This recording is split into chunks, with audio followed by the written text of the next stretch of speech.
What's up, girls? Another fucking video from the fucking Armory channel. Well,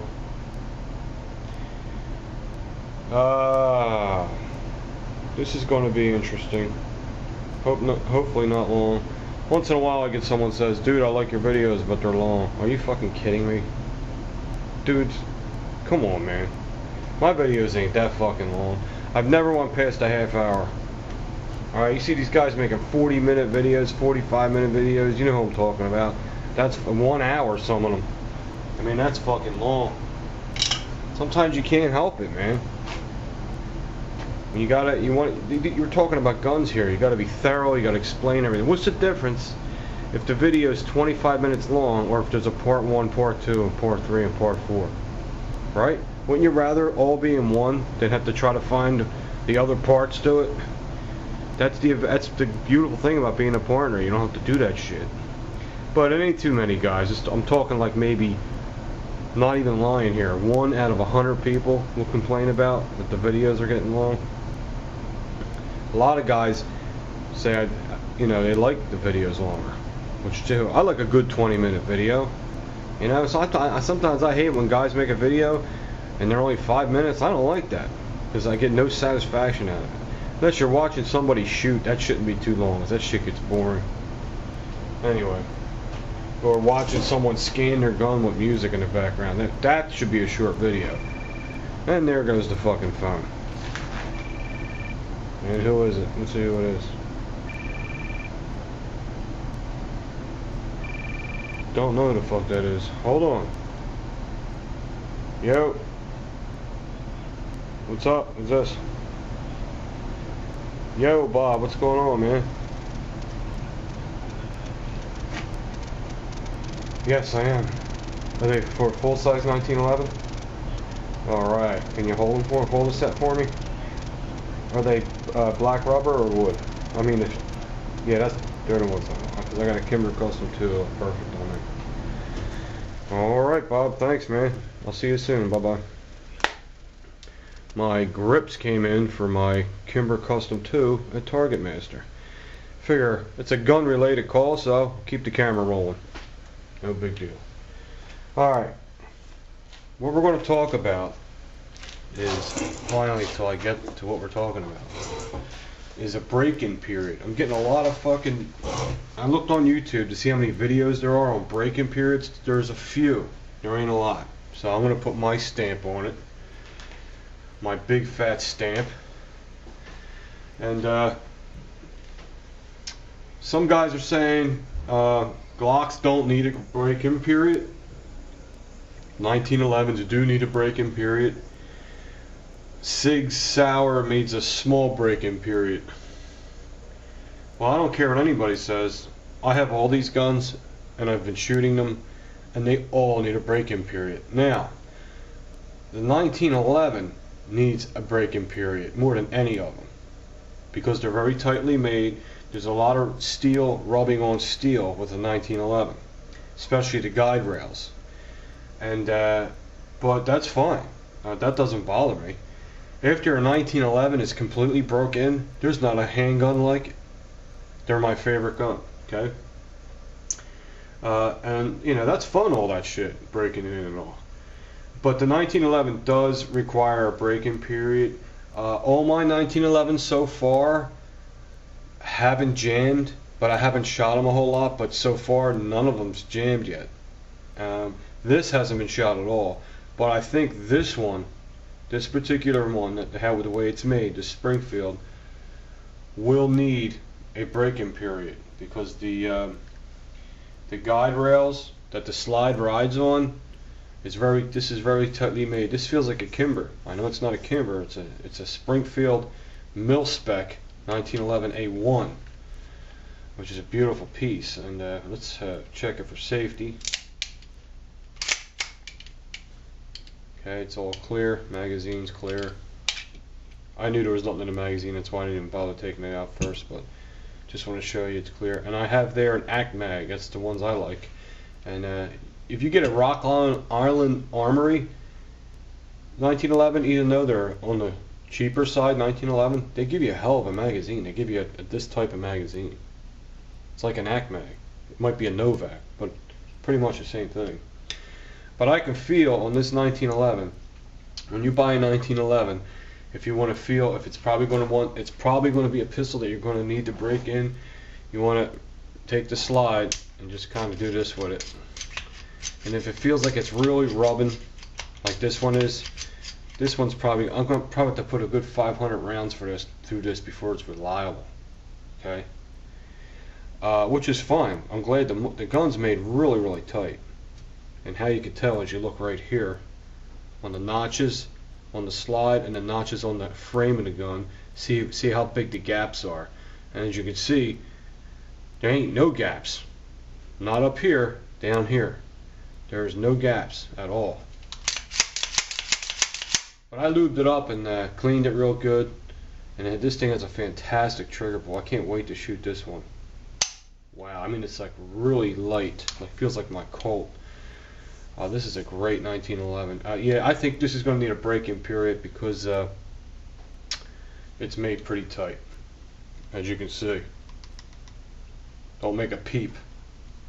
It's really made tight. That's a good thing. Once the guide rails are rounded off, once all the parkerized, this is parkerized. Once this parkerized finish is off the guide rails, you know what I'm saying? This thing's going to run like a sewing machine, as a lot of guys say, like a sewing machine, okay, or like a well-oiled machine.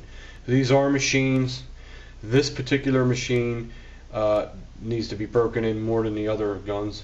You got to remember, this is an older style gun. It's been around since 1911, and we still use it today, and it's still extremely popular. Break-in period for the 1911, yes, definitely. Good 500 rounds, sometimes 1,000, depends. I got a Kimber, and it's real tight, and so far I put 100 rounds to it, I think, so far, and that thing didn't hiccup one time, so I'm getting pretty confident with that one. Now, Sig Sauer, this is loaded, so we're going to clear it. The Sig Sauer is intentionally made with kind of a loose fitting slide. Listen, that is to bypass half of the break-in period. That's why they make it like that. Now you have some guys on YouTube that'll tell you, well, the Sig slide's loose, you know, it's not good quality. No, they just don't understand why. This is why. They make it that way intentionally, to bypass half of the break-in period. But there's still a break-in period for a Sig, maybe 250 rounds. Because remember, the other parts in there have to break in is the feed ramp, where the bullet feeds into the chamber. That has to break in. And another thing is the magazine. But Sig's magazines are they're not too tight. They're not like Glock magazines. They're pretty flexible, even from the get-go, even from the beginning. So the only things that really need to concentrate on a Sig break-in isn't really the guide rails. It's the feed ramp and the chamber. Okay, once that gets rounded off with so many rounds, you know, they'll feed like butter, and they don't jam. I've never seen a Sig jam. Not a 229. You know, I hear a lot of stuff with the Mosquito. The Mosquito is nowhere near on the level of a 229. Okay, don't let a Mosquito steer you away from Sig. Okay, the 229, 226, 228, they're the best Sigs you can get. And there is a little break-in period for a Sig Sauer, and it's about 200 to 300 rounds, and you should be good to go. But every gun needs a break-in period. Now, the thing everyone's saying is Glocks don't need a break-in period. That's bullshit, man, because you've seen how many subs I get. And do you know how many PMs I get a day? I can't keep up with it.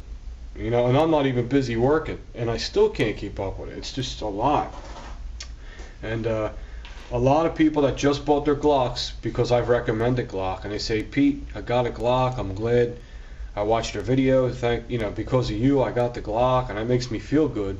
But they're saying, but I was at the range, and you know, the last round in the magazine ain't feeding right and all, or I can't get the last round inside the magazine, or when I fill the magazine up, the magazine won't go in the gun, I gotta smack it real hard. There's Glock's break-in period, okay?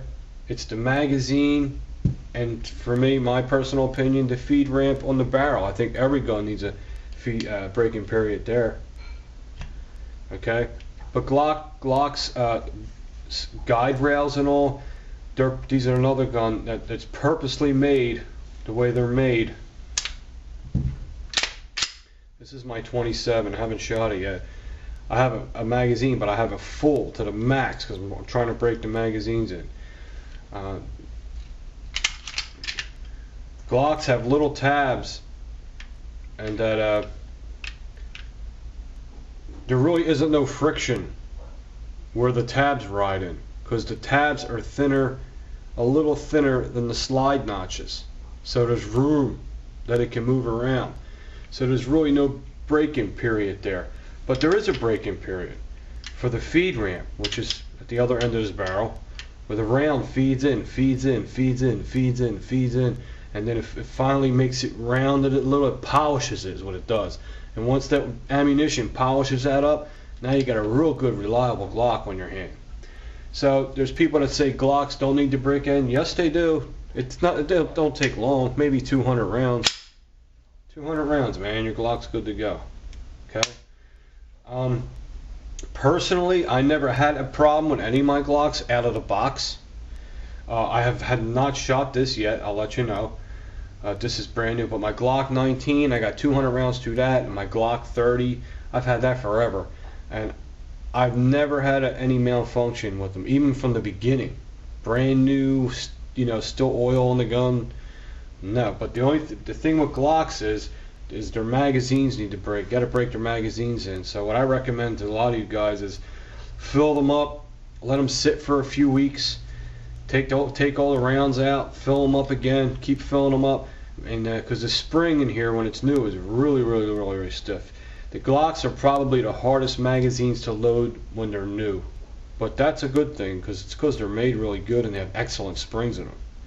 But once the magazines loosen up a little, I'm telling you, your Glock will be fine. It won't misfeed anymore. And, you know, it'll be easier to when it's full. You won't have to bang it because remember it's the spring. You're breaking the spring in. You're breaking the spring in. It's a real strong spring, and the follower and the feed lips. Everything has to rub a little bit, get rounded off a little bit, and then you're going to have a reliable gun. So the bottom line is it true that this has to break in, and this has to break in, and this doesn't have to break in? No, that's false. All these guns have to break in. They all do, on different levels. The 1911 has a more strenuous break-in period because it's all steel. There's a lot of metal rubbing against metal, but once it's broken in, it's the most accurate gun that I've ever shot. That's me. That's what I like. Okay, and it's beautiful.